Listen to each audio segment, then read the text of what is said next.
বন্ধুরা, আজ এটা দেখে খুবই ভালো লাগছে যে আমাদের পশ্চিমবঙ্গ সরকার যে নব প্রকল্প বার করেছে যুবসাথী এবং অন্যান্য যতটা প্রকল্প আছে লক্ষ্মী ভাণ্ডার থেকে নিয়ে কৃষক বন্ধু থেকে নিয়ে সেই প্রকল্পগুলোর সুবিধা পেয়ে যাচ্ছে। বহু মানুষ এখনও ফর্ম ফিল আপ করতে পারেনি কোনো কারণে।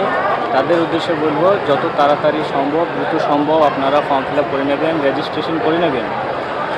আর সকল শিক্ষিত ভাই দাদা ভাইদের উদ্দেশ্যে বলবো, আপনারা যারা ফর্ম ফিল আপ করতে ব্যর্থ, যারা সেই ফর্ম ফিল আপ করতে জানে না বা পারে না, তাদের ফর্ম ফিল আপ করতে সহযোগিতা করুন, সাহায্য করুন, যেন তারা কোনো সুবিধা থেকে বঞ্চিত না হয়।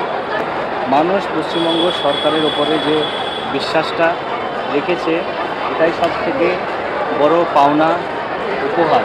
এবং জনগণ আগামী দিনে বিপুল সিটে পশ্চিমবঙ্গ সরকারকে চতুর্থবারের মতো ক্ষমতায় আনবেন, এটাই আমার বিশ্বাস।